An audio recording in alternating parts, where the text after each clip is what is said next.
Yo, what's up guys? I'm MajorManz and today we're gonna be reacting to geography now, Algeria. What I really want to know is what makes Algeria, you know? Like some of you, maybe just like me, don't really know what Algeria is like.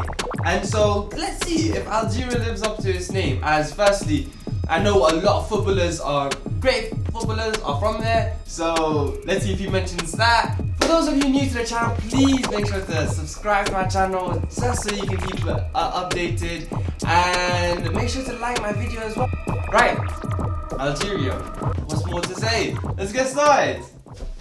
Now just remember, when going to Algeria, no matter how much French these people speak to you, do not call them French. Wait. Why would you call them French? No! Hey everybody, I'm your host Paul Barbado. Today we're going to talk about Algeria. Let's dissect the flag.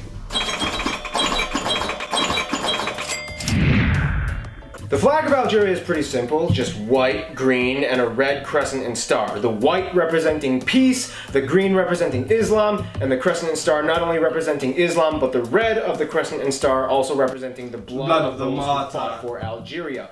By the way, full disclaimer, you're going to start to kind of see a pattern going on of a lot of countries using red on their flags to represent the blood of those spilled for who fought for something. I did see a kind of trend like that. I guess there has been a lot of war and full respect for them. In all of Africa. That title used to belong to Sudan. However, largest country. Sudan split up into two separate countries, decreasing their landmass and giving that title over to Algeria. Wait, South Sudan wasn't formed that region. It was only formed recently. Basically, every North African country west of Egypt. Algeria is also surrounded by 6 other countries in the area, although the Sahrawi people will tell you that Western Sahara is totally a separate country and it belongs to them, but we'll discuss that a little bit later in this video. Come on, man, give it some popularity, right? Sea, which has played a huge crucial role in its nationalistic development and import-export economy. In fact, out of all the 48 provinces of Algeria, over 90% of the entire population lives in the upper 37 provinces that border the Mediterranean Sea. The remaining 10% living in the lower provinces, which 90% live right next to the sea. Of course, where there's water, where there's life. Upper 37. But 10% only. Damn. Provinces like put some solar panels there. Live. Huge. Barely even have 50,000 people inhabiting them. Now, why do so many people want to live in the north part of Algeria and not the south? We're going to answer that question in physical geography. If you look at a satellite map of Algeria, you'll notice that pretty much the only green part is in the north by the Tel Atlas mountain range. The reason being that this is pretty much the only region of Algeria that has a somewhat mild and wetter climate. And even though this region only takes up a small slice of the entire territory of Algeria, it is so crucial to these people. Only about 3% of Algeria's land is arable. That's not enough for them to sustain themselves agriculturally, and to this day about 45% of their food comes from imports. Pretty much everything south of the Tel Atlas mountain range is Saharan desert. If you really look at this region, you'll notice communities and towns like Regane, Adrar, where they are actually kind of thriving and flourishing. The reason is because, like many other people groups in the Sahara, these people have mastered the art of desert agriculture. You might see these skid mark looking things right next to the towns, and you might ask yourselves, what are these things? Well, if you look a little closer, those are actually date palm groves. Oh! You'd be surprised. If you look in the right place, you might actually be that looks pretty cool, but I did not expect them to be that. Even a lake or two in the Sahara. It's not completely devoid of water sources. Algeria has also completed the daunting task of building several trans-Saharan roadways that go throughout the entire Saharan desert into their southern countries such as Niger, Mali, and Mauritania. The people in this region can those must be so interesting that we're going to talk about it in demographics. Algeria has about 37 million people, or a little bit more than the size of Canada.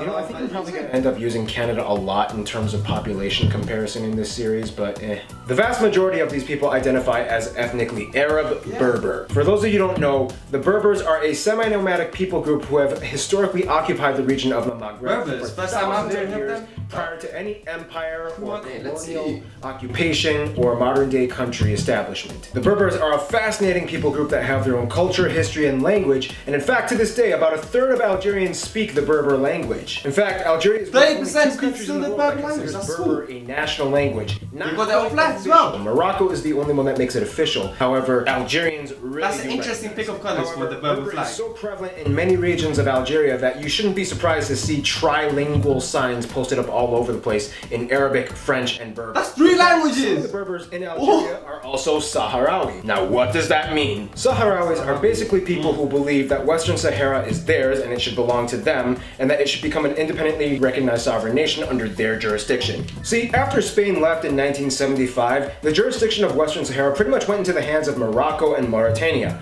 Unfortunately, there was a third party that was not too happy with that, the Sahrawis. Eventually, the Polisario Front was established, or the Liberation Movement for the Sahrawi people in Western Sahara, and they fought against both Mauritania and Morocco. Eventually, Mauritania backed down, and Morocco somehow was able to take control of most of the major cities and resources, and to this day, it remains kind of under autonomous control under Morocco, but the Sahrawis kind of take over the eastern part. It's complicated. Where Algeria comes into play? Well, Algeria kind of gives refuge to the whole Polisario Front in the very western city of Tindouf. After all the drama with Morocco and Mauritania, the only place that the Sahrawis really had left to go was Algeria. You can imagine how that kind of probably made Morocco feel. Which brings us to our next segment, the friend zone.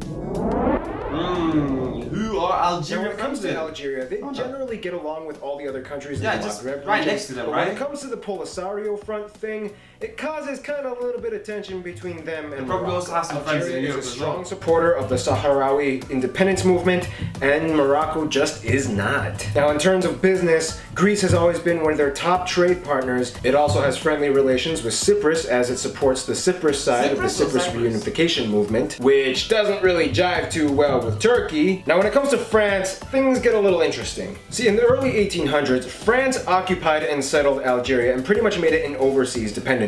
Over the next century of their occupation, France greatly influenced the culture, the architecture, the cuisine, and even the language.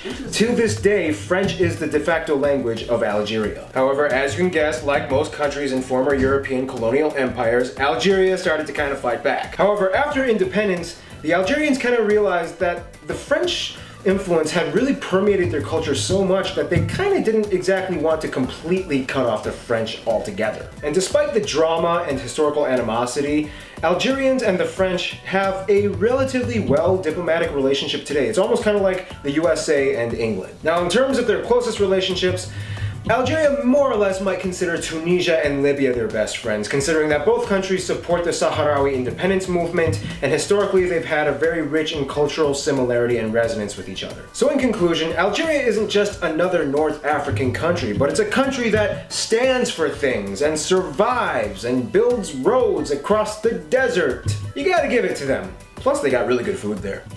Thanks for watching. Andorra is coming next. Wait, so I didn't get a good feel of who is Algeria's best friend. So comment below, guys, if you're Algerian and know like which countries are kind of your best friends. I mean, this is a pretty old video, so I feel like there's a lot of out-of-date stuff as well to Algeria. Well, I never knew actually that Algeria had a resemblance or a connection with France like that. I mean, in the 1800s that they were taken over by them. That's pretty interesting. I've never seen Algeria, but I would love to. That's all for this video, guys. Thank you so much for watching. Please come back next time for more Geography Now reactions. And if there's anything else you want me to react to, please mention that in the comment section below. You guys are awesome for watching my videos. Stay tuned for more, and Major